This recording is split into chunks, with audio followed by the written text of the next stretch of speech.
Hello everybody, Revolver Guy prepping for poor people. I've got my little son Jackson here today, Revolver son. He wants to show you his t-shirt that his sister made him. It's got the cross pistols on it with the RG for Revolver Guy. And on the back it says Revolver Son, and it's got the American flag. And he wanted to show you that. Alright, you got anything to say, Jackson? Well, I don't know what today's video is gonna be planned on, but if you've seen Dad's last couple videos, they're really interesting, and our garden's coming up really nice, isn't it? That's right. Our garden's coming up really well. We've had it's rained here in Western North Carolina for the last 2 days, and I tell you, I've got lettuce and carrots and just everything sprouting up. Potatoes are growing like crazy.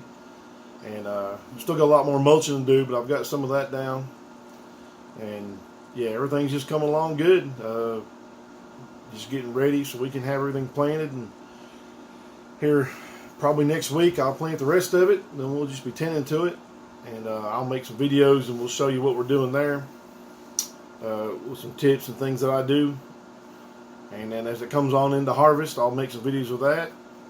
And make some of us what we do to preserve our food and can it and freeze it and different things like that. So we're looking forward to that, always do. And I encourage you to grow something, even if it's just something small, even if it's just some tomato plants in a bucket or whatever. Anything you can grow is gonna help you learn how to do it, and it's also going to help you sustain yourself in a worst case scenario. You know, if this whole thing comes down one day, which I think most of us in this prepping-minded community think it will, then at least we'll be ready for it. At least we won't suffer as much as some people do. And that's my whole goal, is just to try to take care of my family and keep them fed. And if the worst should happen, then hopefully we'll be more ready than most people. And I would say if you've got some food stored up and your ability to grow a little bit, you're probably better off than most of the people are. You just see, I tell you, it's just amazing to me to watch some of these people, especially younger ones. But I'm not just going to get on them because it's my generation's fault, and it's, you know, I mean, I'm a Generation Xer, and you get the baby boomers, and it's just our fault. We've lived this life that we've lived of a microwave generation, need everything right now, and this technology's come along, which is a great thing in some ways. In a lot of ways it isn't, and it's just you know, we've raised our children up, and a lot of them just aren't ready for anything bad because they've never had to really suffer through anything.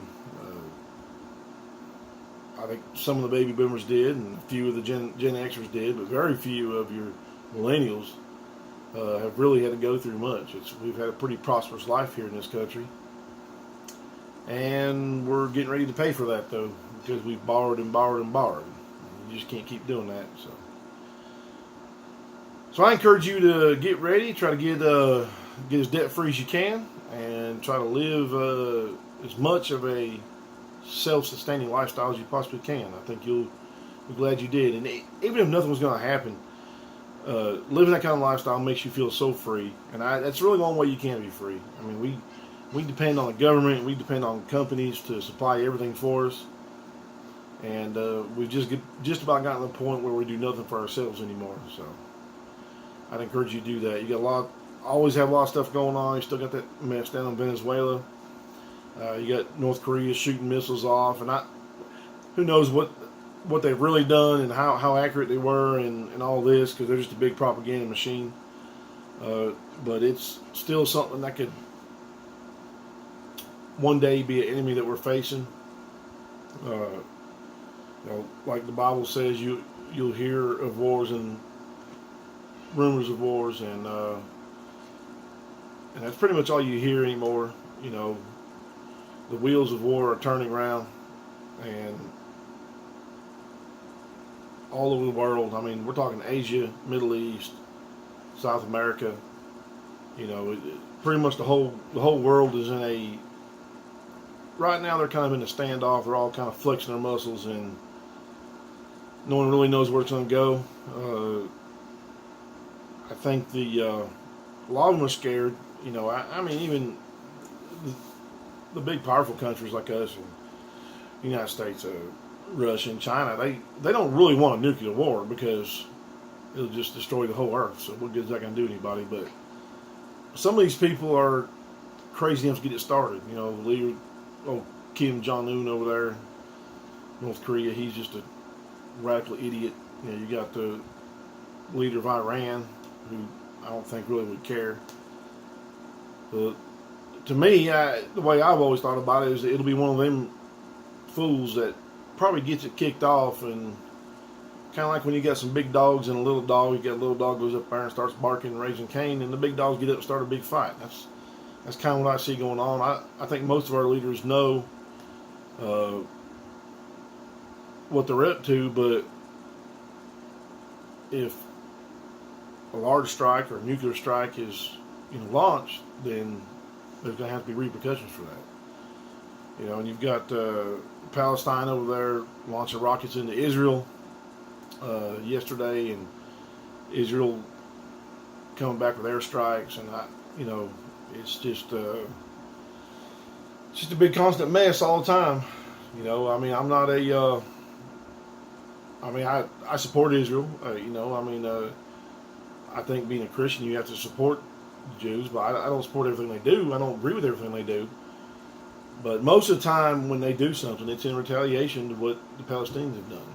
You know, and I don't care what they say. I don't care what anybody else says. You know, that is Israel's land. It says it right in the Bible. And I don't know what is keeping Israel from just completely destroying Palestine. So everybody can talk bad about them and talk down on them, but they could have already destroyed them, and they haven't done it. So I guess they're holding back a little bit anyway.